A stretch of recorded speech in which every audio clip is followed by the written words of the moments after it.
매번 비트코인에 대한 다양한 화두를 던지며 다채롭게 해석하고 고민하게 만들어주는 남자 마이클 세일러. 그만의 독특한 화법과 해박한 지식에서 나오는 비트코인에 대한 생각들을 더빙 영상을 통해서 구독자님들이 쉽게 편하게 보고 듣고 이해하실 수 있게 영상으로 제작하고 있는데요.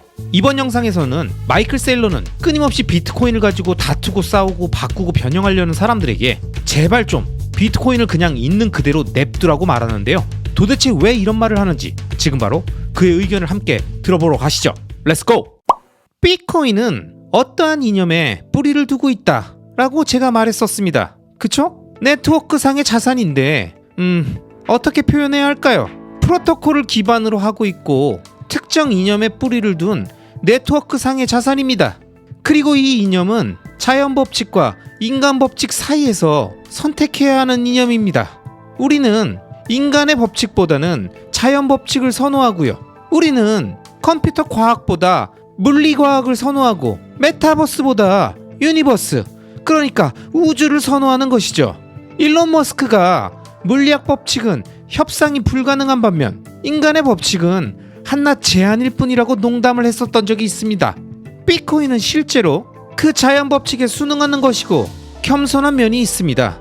오스트리아 학파의 경제학이나 자본주의, 자유를 보면 대부분 긍정적인 이념들이고 자연 법칙과 자연권에 뿌리를 두고 있습니다. 여기에 인위성이나 인위적인 법령을 중첩시켜 놓으면 인간들은 빵을 구우면 안 되고 특정 시간에 잠을 자도 안 되고 이런 생각을 하면 안 되고 저런 말도 하면 안 된다는 등 10만 개의 법칙을 만들기 시작할 겁니다.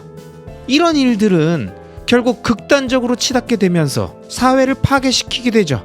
너무 인위적이에요. 그리고 비트코인으로 말하자면 거대한 코드 기반이 아닙니다.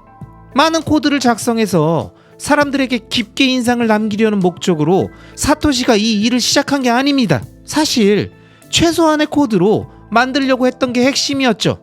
훌륭한 디자인의 진짜 목표는 미니멀리즘이잖아요. 유튜브에 돌고 있는 영상 중에 어떤 남자가 양철 캔박스에 8개인지 6개인지 서로 다른 모양의 블록을 갖고 있는데 삼각형 블록을 정사각형 구멍에 넣는 걸 보여주고 원통 블록을 정사각형 구멍에 넣고 직사각형 블록도 정사각형 구멍에 넣는 걸 보여주죠. 이게 시사하는 게 뭐냐면 사람들이 종종 과도하게 생각하고 과도하게 디자인을 한다는 겁니다. 8개의 다른 것을 8개의 다른 방법으로 만들려고 하는데 사실 이 모든 걸 단 한 가지 방법으로 만들 수도 있다는 거죠. 여러분, 마이클 세일러는 이번 영상에서 비트코인을 불변하는 자연 법칙, 물리학 법칙과 같다고 말하면서 언제든 마음대로 바꿀 수 있는 인간의 법칙이나 인위적인 법령이 아니라고 말합니다. 즉, 코드로 확정되고 공개되어 있는 화폐 총 발행량과 공급 정책, 그리고 중앙화된 운영 주체가 없이 탈중앙화된 상태로 존재하고 있는 비트코인의 현재 상태는 마치 이 세상에 물리학과 수학, 연력학의 영향을 받으며 존재하고 있는 여느 자연물과 같다는 거죠. 그렇기에 사람이 인위적으로 조절하고 판단하는 현재의 화폐 시스템보다 훨씬 더 자연스럽고 시장 원리에 의해 작동되며 그 과정 역시 군더더기 없이 심플하다는 걸 강조합니다. 자, 그럼 이어서 좀 더 마이클 세일러의 의견을 들어보시죠. 위대한 디자이너들은 187개의 버튼을 만들지 않잖아요. 이 리모컨에는 버튼이 많은데 아이폰에는 버튼이 하나가 있거나 아예 없죠. 이상적인 인터페이스는 심플해요. 심플. 자, 그럼 컴퓨터 과학에서 이 모든 것을 코딩하려면 수백만 줄의 코딩이 있어야 합니다. 언덕 아래로 물이 흐르는 모습을 컴퓨터로 시뮬레이션 한다고 한번 생각해 보세요. 얼마나 많은 코딩이 필요하겠습니까? 단순한 언덕 하나를 주고요, 물 한 주전자를 떨어뜨리는 걸 컴퓨터 소프트웨어로 만드는 거예요. 이걸 시뮬레이션 하는 데는 정말 많은 소프트웨어를 만들어야 합니다. 그런데 자연의 경우 물이 올바른 방향으로 흐르게 하기 위해 코드가 필요한가요? 물은 그저 흐를 뿐이잖아요. 자연한테 이런 것은 어려운 일이 아닙니다. 그래서 사람들은 심플하고 우아한 것을 원합니다.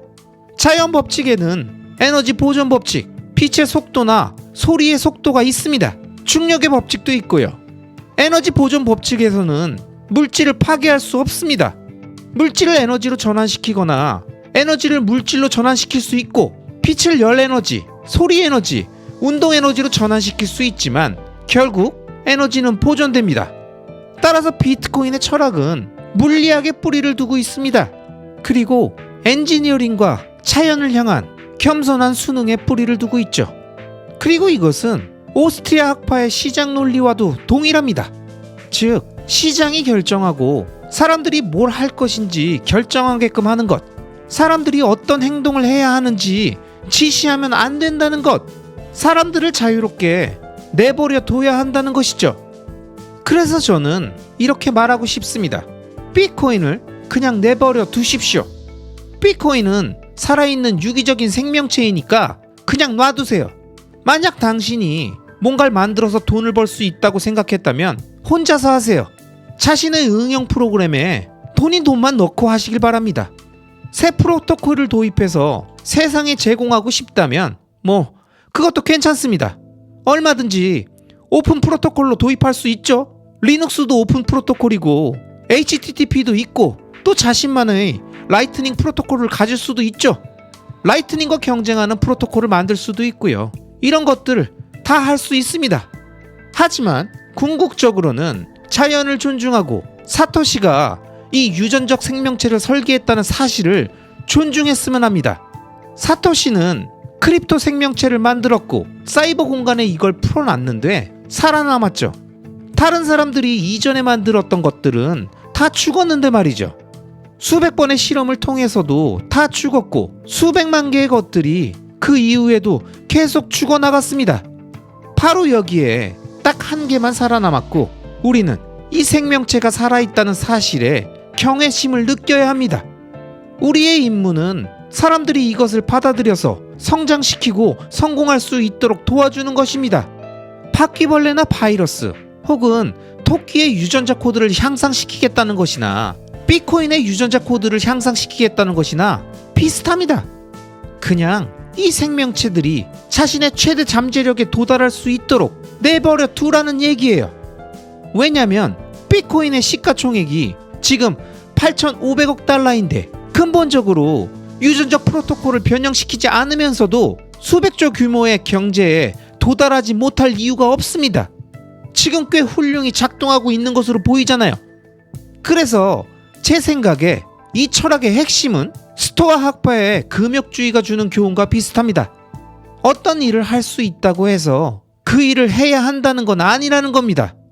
겸손과 우아함을 가지고 앞으로 나가세요. 그리고 복권에 당첨됐을 때 복권에 당첨됐다는 것을 인지할 수 있는 지혜를 가지세요. 못 먹어도 2배 고라고 외치면서 도박으로 다 잃지 말라는 말입니다. 청복자 윌리엄은 사생아의 고아였고 모두가 그를 죽이고 싶어 했지만 가까스로 일어나 노르망디의 공작이 되었습니다. 완벽한 아내와 4명의 아들을 얻었고 그 이후에 영국 해협을 건너 영국을 정복하는 데 성공했지만 그의 가정은 무너졌고 국가는 내전을 하게 됐죠. 그리고 그는 자신의 아들을 상대로 싸우다가 죽고 그 후에는 아들들끼리 서로 싸웠습니다. 이게 바로 승리의 입에서 패배를 빼앗아가는 꼴입니다. 나폴레옹도 같은 일을 했고 시저도 같은 일을 했습니다. 알렉산더 대왕도 똑같이 했고요. 세상은 이런 사람들로 가득 차 있습니다. 국가 전체를 다스리는 왕이 되고 모두가 행복하고 서로 평화로운데 그걸 어떻게든 다 망쳐버리는 사람들 말이에요. 비트코인은 승자고 잘 되고 있습니다. 매년 45%씩 성장하고 있고 비트코인으로부터 수백만 가지가 더 성장할 것입니다. 이런 기회가 주어졌다는 것은 우리에게 너무 큰 행운이고 저는 이것을 완전히 이해하지 못하는 99%의 사람들에게 집중할 것입니다. 그들을 교육하고 그들이 함께 할 수 있도록 도와줄 거예요. 하지만 그들이 비트코인 ETF를 소유하는 것, 비트코인을 직접 소유하는 것, 피델리티를 통해 보유하는 것, 기업과 비즈니스를 하는 것에 여부를 두고 싸우는 데는 너무 많은 시간을 보내지 않을 것입니다. 이건 모두 2차적인 일들이거든요. 100년 후에도 여전히 우리는 정치에 대해서 의견이 다를 것이고 소유권 관계와 그 외 많은 것들에 대해서도 의견이 다를 것입니다. 그렇기 때문에 진짜 중요한 질문은 비트코인이 매년 40% 성장하는지 20% 성장하는지 10% 성장하는지 5% 성장하는지입니다. 그래서 저는 레이저 아이즈를 장착하라고 말씀드립니다. 레이저 아이즈가 갖는 의미는 이게 당신의 인생을 통해서 인류를 더 낫게 만들 수 있는 것입니다. 인류가 봉착한 문제들을 모두 해결할 수는 없지만 절반은 해결할 수 있고, 아니면 모든 사람들의 삶이 나아질 수 있는 해결책을 제공할 수 있습니다. 그러니 당신이 구할 수 있는 것에 집중하고 이 세상에 가지고 올 수 있는 이익에 집중하세요. 100가지 부수적인 싸움에 자기 자신을 말려들게 하지 마세요. 사람들은 수백 년 동안 싸워왔고 앞으로 또 100년은 더 싸울 거예요. 왜냐면 전기가 발명되면서 정치적 싸움이라는 것은 끝나지 않았죠. 하지만 확실히 인류의 삶을 더 좋게 만든 것과 같습니다. 인간이 종교적 갈등을 끝내지는 못했지만 발전된 의료기술과 전기, 빛의 조합으로 1600년대에 출산 중 사망하는 아이들이 5명 중에 2명이었다면 그 수치가 40%에서 1% 및 아주 낮은 수치로 내려갔습니다. 그래서 우리는 기술을 확장시키고 비트코인으로 더 향상된 삶을 사는 데 집중한다면 나머지는 중요하지 않습니다. 제가 예전에 농담처럼 했던 말이 내 모든 좋은 아이디어들은 착각에 의한 산만함이었다, 이겁니다. 이제는 이렇게 말하고 싶습니다. 비트코인은 제 최고의 아이디어고, 제가 비트코인으로 뭘 할 수 있었던 이유는 다른 좋은 아이디어들이 몇 개 있긴 했지만 결국 나쁜 아이디어들은 한 번도 따르지 않았다는 것입니다. 나쁜 것들을 따르지 않았고 좋은 아이디어들만 따랐는데, 이것들 역시 처음에는 훌륭하다고 생각했지만 결국 착각이었고, 제 최고의 아이디어, 위대한 아이디어를 향한 성공에 집중을 방해하는 것들이었죠. 그래서 이렇게 얘기를 마치고 싶습니다. 비트코인을 위해 옳은 일을 하십시오. 여러분, 이번 영상은 지금까지 제가 더빙으로 소개해드렸던 다른 영상들에 비해 아마 조금은 난해하고 어렵게 느끼셨을 수 있습니다. 하지만 마이클 셀러가 말한 핵심은 자연물과 같은 비트코인을 인위적으로 변형하거나 바꾸려고 하지 말고, 비트코인 자체가 갖는 속성이 온전히 이 세상의 끝까지 발현될 수 있도록 그냥 그 상태 그대로 내버려 두라고 말합니다. 그러면서 비트코인을 발견했다는 것 자체가 복권에 당첨된 것과 같다라는 것을 꼭 인지하고 그 소중한 기회를 못 먹어도 2배 고라고 외치면서 다 날려버리지 말라고 말합니다. 또한 자신만의 코인을 만들어서 돈을 벌 수 있다고 생각했다면 그냥 혼자 하라고 말하죠. 자신의 응용 프로그램에 자기 돈만 넣고 하라고 얘기합니다. 즉, 비트코인을 발견하고도 엉뚱한 행동을 하지 말라는 겁니다. 그러면서 마지막엔 비트코인이 성공하면 성공할수록 과거에도 그랬고 앞으로도 계속될 내부적인 갈등과 소모적인 논쟁에 집중하기보다는 비트코인 네트워크가 계속 성장하는 걸 바라보면서 그 안에서 각자 자신이 할 수 있는 일을 하는 것이 훨씬 더 가치 있다고 말하고 있습니다.